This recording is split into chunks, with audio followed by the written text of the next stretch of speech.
I'm going to show you a tool for image cleanup that there's a very good chance you've never heard of before, and that's not because it's a new and fancy tool for image cleanup in Photoshop, but rather because it's a little bit older tool. In fact, it's not a tool at all, it's a filter, but it's a filter that can prove very, very helpful when it comes to basic image cleanup for older photographs. With older photos, there's a tendency to see a lot of dust spots and other problems in the photo. When printing in the wet darkroom, for example, it's very difficult to get a completely dust-free result, and so you'll often see small blemishes in the photo that are not a result of the photo itself, but rather of that printing process.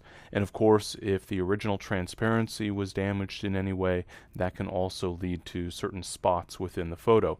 Obviously, there's a bit of a blemish going all the way around the edge of the frame here, that border, but we won't worry about that at the moment. We'll focus instead on all of these little dust spots. And in fact, if I zoom in on the jacket here, you'll see that we just have a tremendous number of dust spots to contend with. We could certainly use the standard image cleanup tools in Photoshop in order to try to clean up these spots, but I'd rather see if I can automatically remove as many of them as possible. And for that, we'll use the Dust and Scratches filter. I'm going to start off by creating a copy of my background image layer so that I leave the original background layer untouched. So I'll drag the thumbnail for the background image layer down to the Create New Layer button, the blank sheet of paper icon at the bottom of the Layers panel. I'll then go to the Filter menu, and I'm going to choose Noise, followed by Dust and Scratches. That will bring up the Dust and Scratches filter, which at first glance you might think would be better named the Image Blur filter, and that's because it is indeed blurring the photo.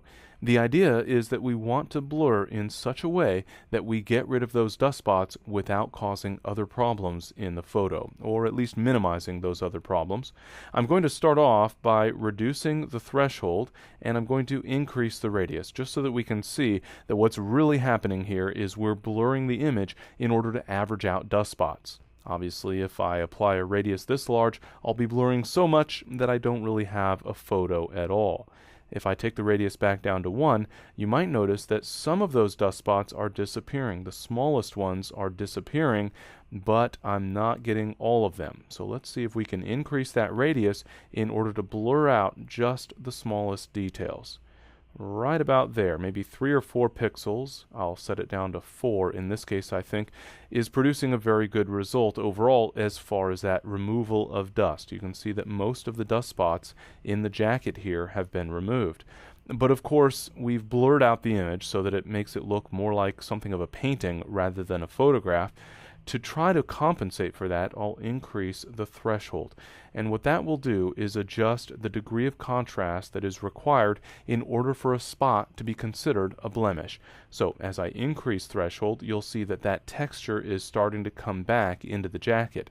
If I go too far, though, you'll start to see some of those dust spots reappearing.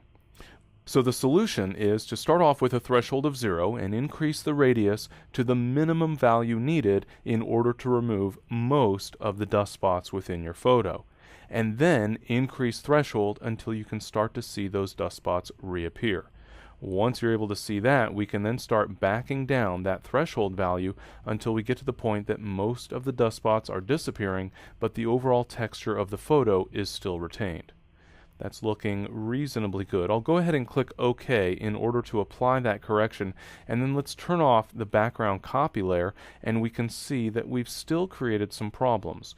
As I toggle the visibility of the background copy layer on and off, you'll notice that while the jacket looks much better, the epaulets on the shoulder here are looking pretty bad. And if we zoom out and then zoom into a different portion of the image, we'll see that, for example, the face is not looking all that good compared to the original.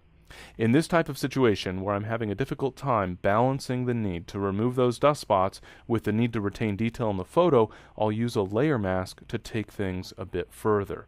I'll go ahead and click on the Add Layer Mask button at the bottom of the Layers panel. That's the icon with the circle inside of a square. And then I'm going to grab my brush tool. I'll simply press the letter B on the keyboard or click on the brush tool on the toolbox. I'll make sure that I'm working with a soft edge brush. I'll set that hardness to 0% so that I'll have a smooth transition between areas of the image I'm correcting and areas that I'm not. And then I can press the letter D on the keyboard to set the colors to their defaults, and the letter X to swap the foreground and background colors as needed so that black is my foreground color. At the moment, the layer mask associated with my background copy layer is filled with white, and that means that this dust and scratches layer is visible throughout the entire image. But I want to block this layer in portions of the image that I don't want affected. In other words, I want to block the effect where it's caused more harm than good. So I'll go ahead and zoom out just a little bit, and then I'll reduce the brush size. I can adjust the brush size by pressing the left square bracket to reduce brush size, or the right square bracket to increase brush size, and then I'll simply paint with black over areas that I do not want to have affected by that dust and scratches filter. I'll go ahead and get most of his face here, and then adjust the brush size and paint into additional areas of the image. For example, in this case, retaining a sharp look in his mustache and beard. I can also paint over on his shoulder here in order to restore the stars here on his epaulets to their original values. And I can continue blocking the effect in certain areas as needed in order to retain maximum sharpness in the areas of the photo that are most important.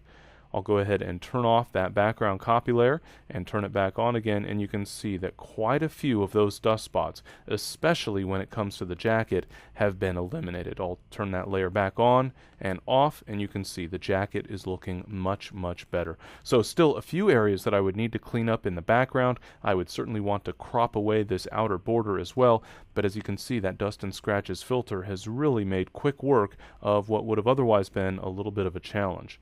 In order to help stay organized, I'm also going to rename that background copy layer. I'll double click on the name of the layer, and then I'll type dust and scratches, since I used the dust and scratches filter in order to clean up that layer. So a great amount of progress with very little effort thanks to the dust and scratches filter.